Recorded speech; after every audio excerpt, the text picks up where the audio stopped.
host, Dr. Aftab Mehmood, with the program Innovative Pakistan with Dr. Aftab. We have always focused on the problems of Pakistan, and we often talk about the innovative solutions because these days we say that this is the era in which we say either innovate or die.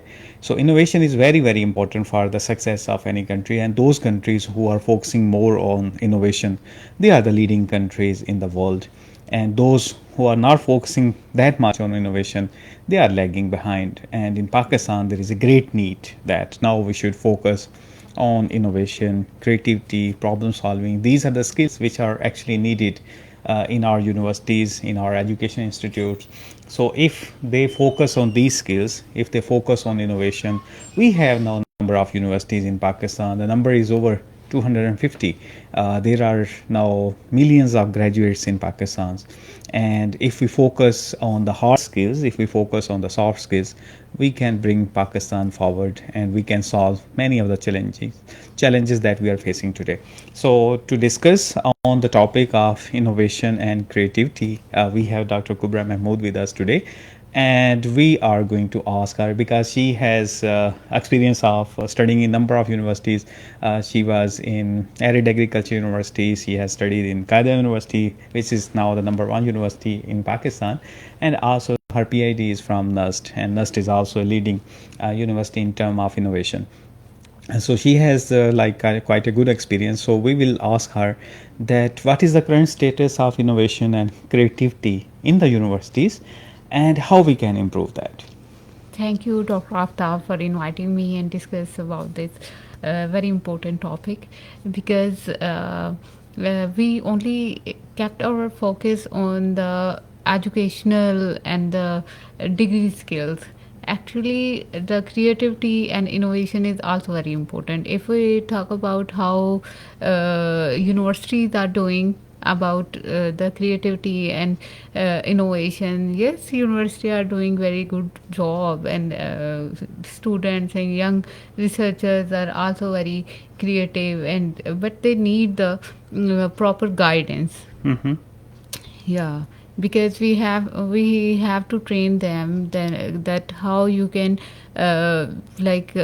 follow the rules for the creativity and innovation to produce something effective for their future and the country as well. Mm-hmm. So one of the things that we often talk with the youngsters, and they say that they actually didn't get to know the real problems. So how we can expose them to the real world problems Yeah, during the actually, university time.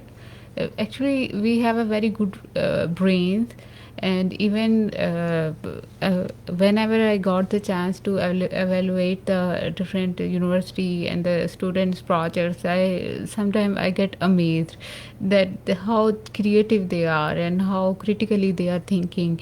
But problem is that their project is not linked with any industry. Mm-hmm. If we linked our project with the industries, so they can solve the problem what industry is facing, and they can also contribute their effort for the better solution. Mm-hmm. So they can uh, like um, contribute to the real life problems that what is happening.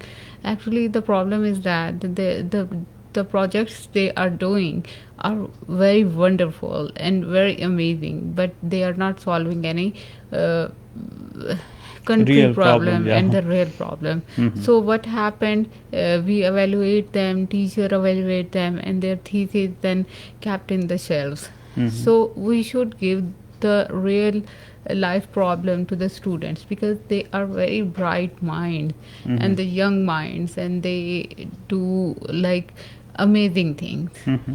So one of the other things that you have just mentioned in the start is the need of mentorship. You have mentioned that it's very important that this is one of the things that they are also lacking in universities to provide them the right mentorship. So on the basis of your experience, like studying in the universities and now evaluating the projects and interaction with the faculty members, so what do you think how we can provide the real mentorship to the students?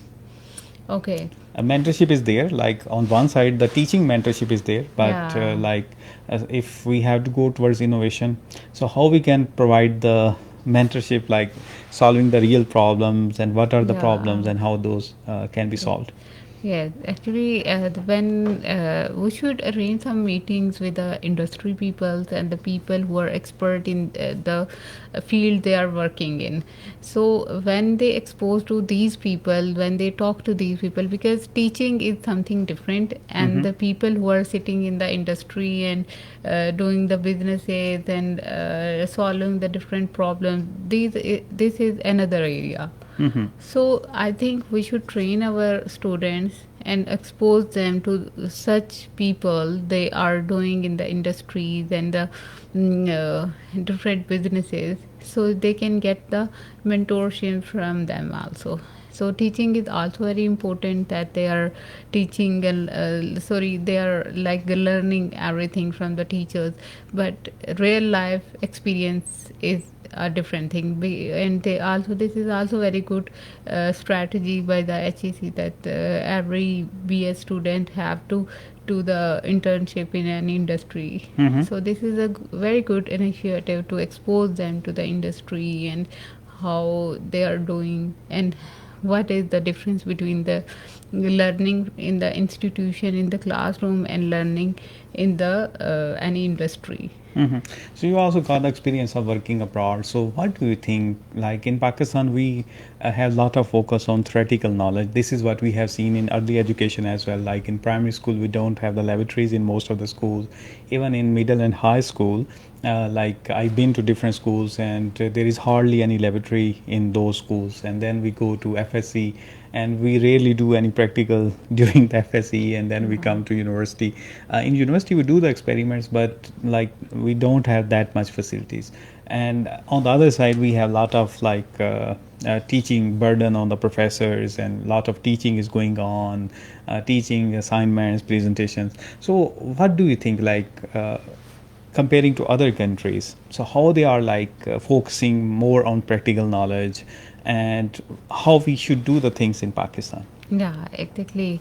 If we compare our educational system with any developing countries, developed countries, so there is a huge difference, because we've kept on focus on the like theoretical learning Mm-hmm. and memorization, and but the developed countries in the other in the world, they expose the children to the different environments Mm-hmm. from where they learn. Right. Yeah, they if they want to uh, teach them about the scientific methods, and they keep them to the any laboratory and the of the university or the college, and they teach them there practically Mm-hmm. that this is a pipette and this is everything going, how experiments are conducted. So this is the how they teach their children, so they get the experience also and exposure, and they also learn from the practical instructions. So these are the scenario of the primary school and the little children. But if we talk about the secondary school and the like middle and secondary school, so they have the very good laboratory, they teach the children according to their interest. Mm-hmm. That's why they are like they more like they focus on the critical thinking Mm-hmm. instead of memorizing the words. Yeah, they have a lot of focus on the practical thing. Even I remember that when I was in university, cloning was a buzz thing, and sheep dolly was created at that time. So I was in university, and even for our PhDs, we it was hardly somebody was doing the cloning of animals at that time, and we learned that in US, even the like higher secondary school students, they are doing the cloning kind of experiments. So they have a lot of focus on the practical things, and this is like what we should also do in Pakistan, as you also mentioned. So, what about another very important topic is the hard skills and soft skills. So, like you was in a very good universities of Pakistan. So, how much we have a focus in our universities on the soft skills, because according to World Economic Forum and many other forums of the world, they say that in the present era soft skills are very very important. Soft skills like critical thinking, creativity, innovation, leadership, time management, critical thinking, communication, collaboration, so these kind of skills.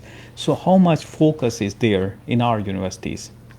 Actually, these are very important for the students and their personality and their career development to teach them the soft skill, because when we talk about the communication, there should be a strong communication grip in the students. And also when we similarly the critical thinking and the innovation, because every industry and every even different offices that in a corporate sector, if we think that the people those are mature in critical thinking and creativity, they flourish more. They go for like they are promoted more often, because these are the things that every industry and the every sector needed. They need the people who are good in communication, good in problem solving, and good in critical thinking, and good in creativity and like innovation, because every year everyone wants that there is a innovation in their products and innovation in their industry. So these are very important skills, or I think we should they are the compulsory element in university level even. So because that student also like create their good personality and prepare for themselves for the good career opportunities. Okay, and one other thing, another very important aspect is like the women researchers and women in innovation and women in leadership and these kind of things. So, what do you think in Pakistan? What are the real challenges? Because on one side we see that the universities, they are flooded with the female researchers and female students, but on the practical side, if we go to the industry and in the offices, there is rarely like they are seen. They are not in that much number as compared to the male. They are like more often seen, and especially in the top leadership position, if we talk even about the innovation entrepreneurship, it's hardly to see any woman leader. So what do you think, how we can empower? Because if we empower more female, then definitely that can bring a change in Pakistan. Exactly. There is almost half the population is comprises of the women, and majority of the women, if we see in the higher education, there are the more women than the men in the classroom. Right. Yeah, exactly. Then what is the problem? Actually, one thing that I observed and noticed, that the most of the women underestimate themselves. They think that they are not as much good as the boys are. But Right. scenario is not very close to it, because girls' brain, even naturally girls' brain, are more active and they can do the multitasking. Right. So we have to teach them and mentor them that you can do anything, whatever you want to do. This is one thing. Second thing is the like we have the different mentality and different thinking, that we always in the families, like they always think that the boys are for outside work, and the girls, if they have the good degree, they will get the like good rishta, and they will settle after the shadi, like and marriage and all that thing. So we don't focus that what are the abilities the girl have, and what she has done in her research and in her during her degree. Right. We always focused on the like marriage stuff, and we keep them in that. So we have to change this mentality also, that girls can also do the similar task what boys can do. Similarly, the socio-economic problems are also affect the women and the girls' productivity, and people think that girls should not do the further studies and further projects, and we should not invest the money on that. Instead, we can invest the money on the son, like, because they we think that the son are like the male member in the family are the more responsible for the finances. But we have to change this scenario, we have to change this um, thinking, because half of the population is comprises of the women and the young ladies, and if they get involved in the different industries, we not even change the economical status of our homes, but we can also change the economy of the Pakistan even. So, what do you think? Like, especially in the rural areas, there are so many women, and they are mostly doing the household things. So, how we can empower those? How we can like bring more innovation in our villages? It's like in the cities they get even more opportunities. If we talk about the ladies in Lahore or in Islamabad or in Peshawar or in Karachi, there are much more opportunities for them. But if we talk about the villages and small towns, there are not those that much opportunities. So how we can empower those women? How we can bring more innovation and creativity for them, so they can like earn better. They can contribute to the national economy. They can contribute for the household. Like if they can uplift the economic, socio-economic factor. They can improve that. So how we can bring the change there? Yeah, exactly. Actually, these women are more creative and more like they have the more creativity and the way what we say, the talent they have, and they even have the, like we say in Urdu, that they are more hunarmand. So they do many things at home, like they can stitch the good clothes, they can make the different handmade things, and even if we see the in the villages, they can make the many things that they can do it commercially. Like if they are in a village, they are making the yogurts and the different products of the uh, milk. They can convert these if we mentor them and guide them, that how they can convert into their business. They can also do the like they can improve their socioeconomic status.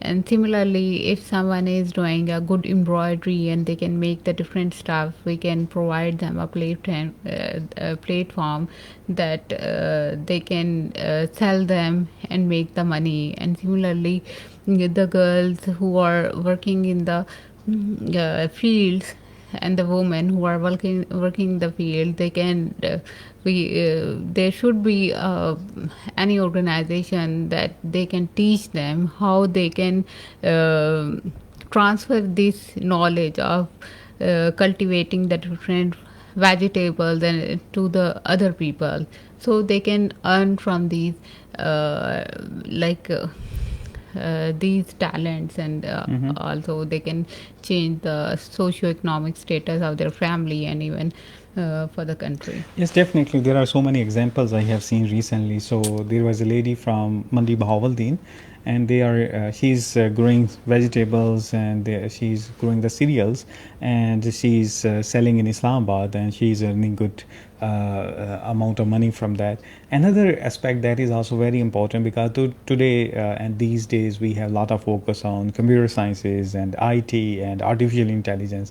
So the things are very easy now. So Yeah, what do exactly. you think? How we can empower the girls and the women in remote areas? Because we have a lot of focus now for our discussion, because that's also a major portion of our population Exactly. that reside in rural areas and in small towns. So how we can empower those in the era of AI? What kind of skills they can learn, and they can have like what kind of projects they can do, what are the options for freelancing for them.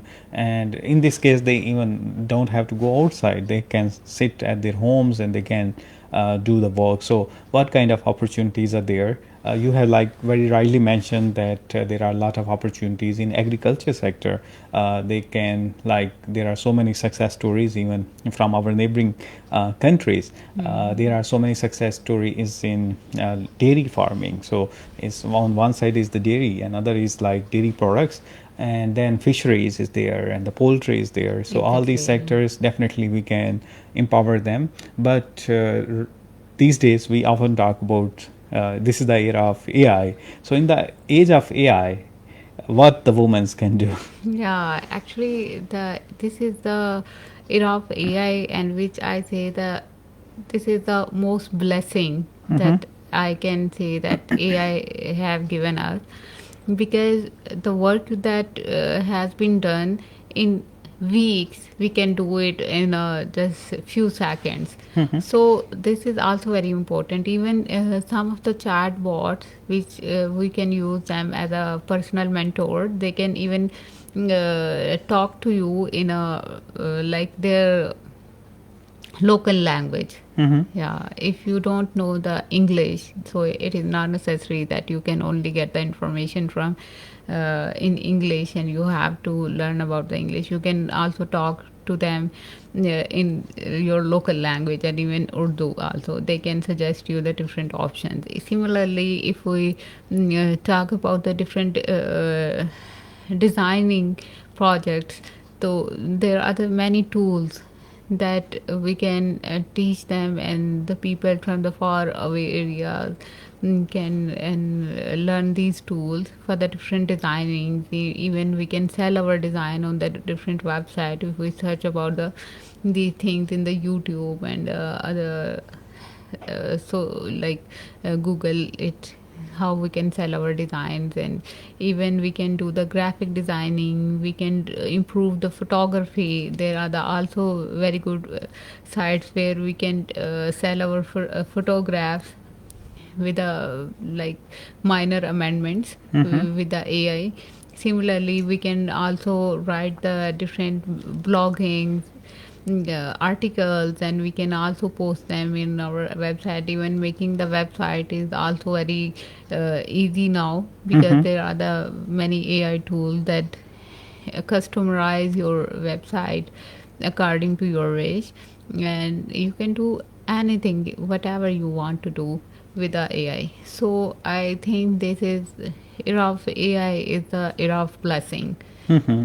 and this is your like ability how you can utilize anything Mm-hmm. whatever you want to do with the help of AI, Mm-hmm. because it can turn the work in like in an amazing piece of work in a jiffy, Mm-hmm. like in few seconds.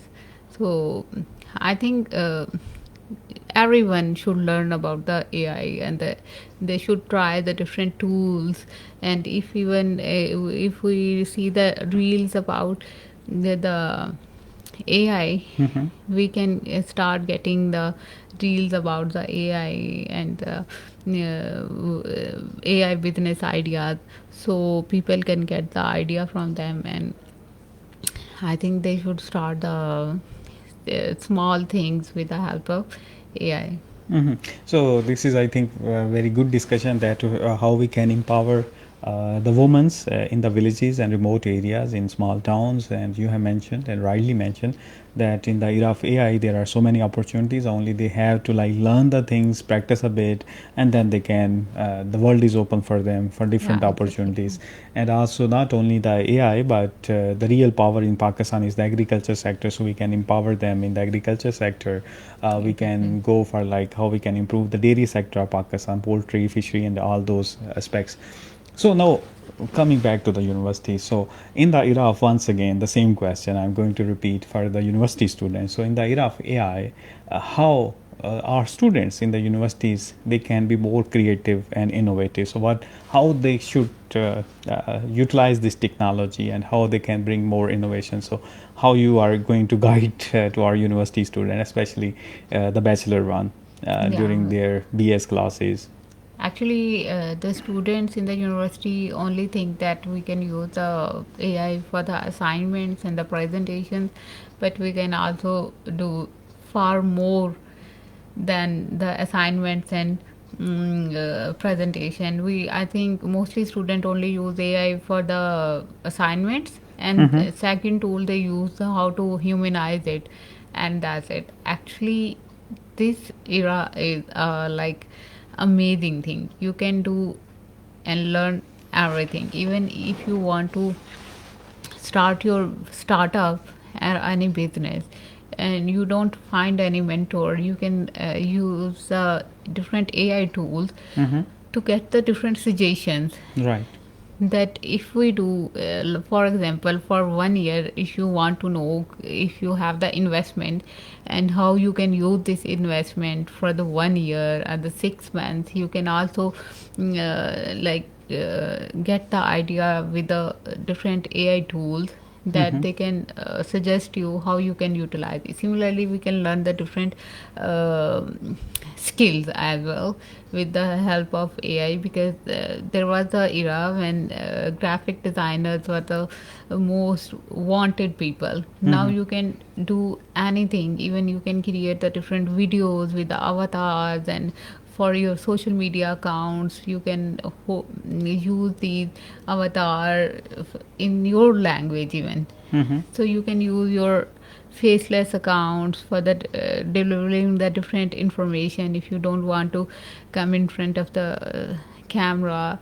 And similarly you can do the different web designing task in a very short time. So, and for the writing the different articles and the projects for the others as a freelancer.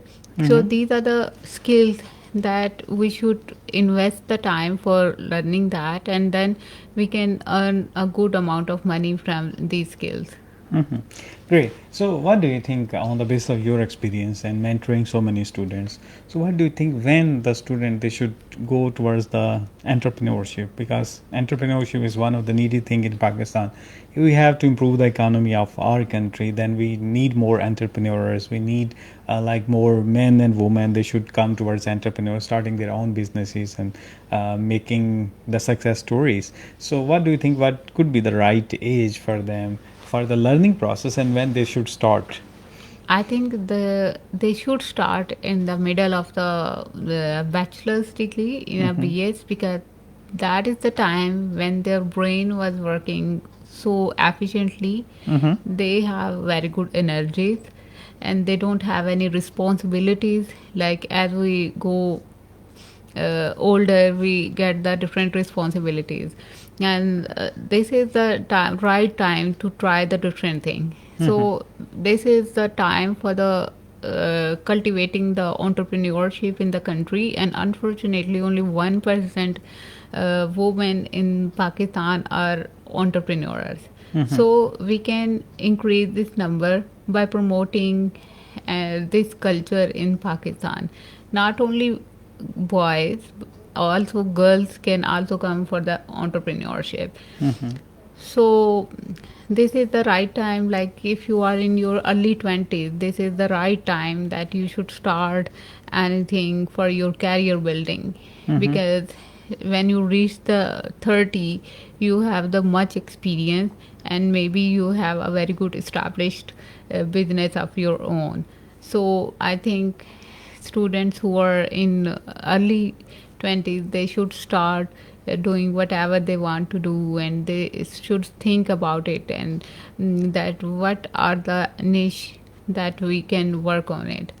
Mm-hmm. So we should start working So, on what it. kind of opportunities are there in like we more often talk about innovation and entrepreneurship?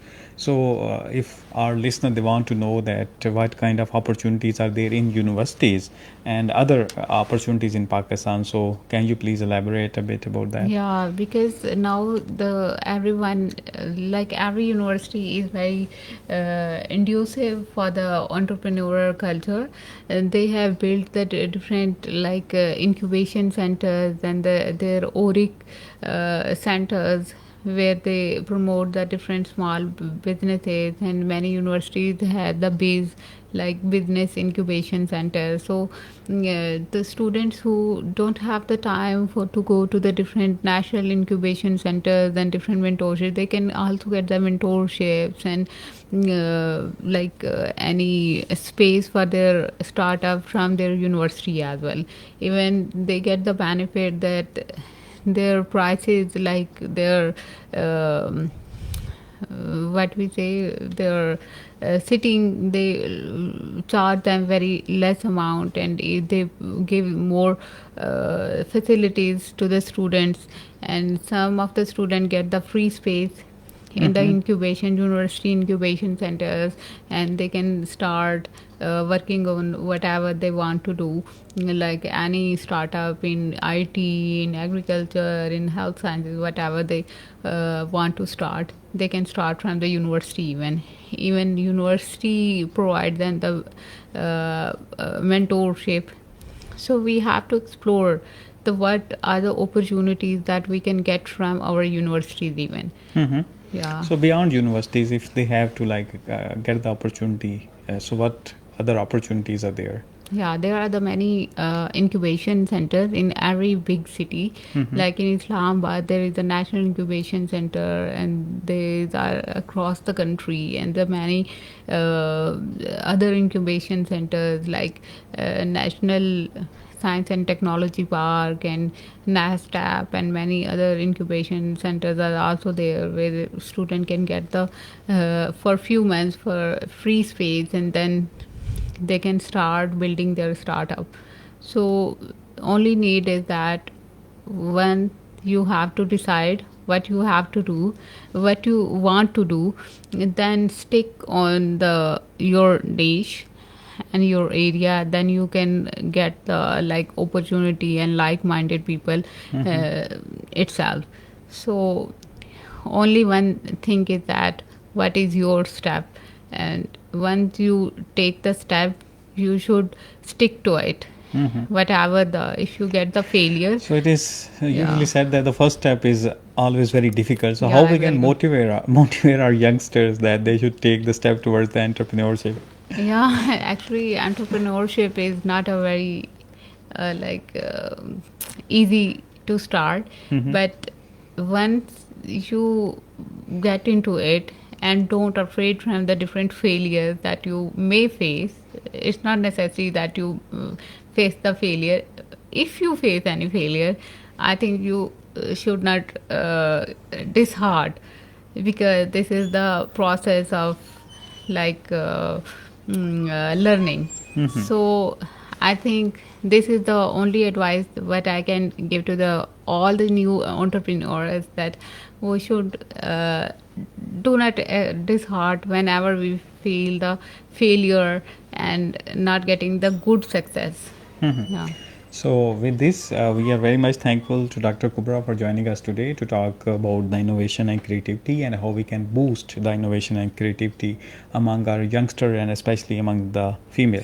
So once again, thank you for joining us today in the studio, and we will inshallah ta'ala invite you for our further discussion on the same topic and also on the other topic. So once again, thank you for joining us today in the studio. Thank you.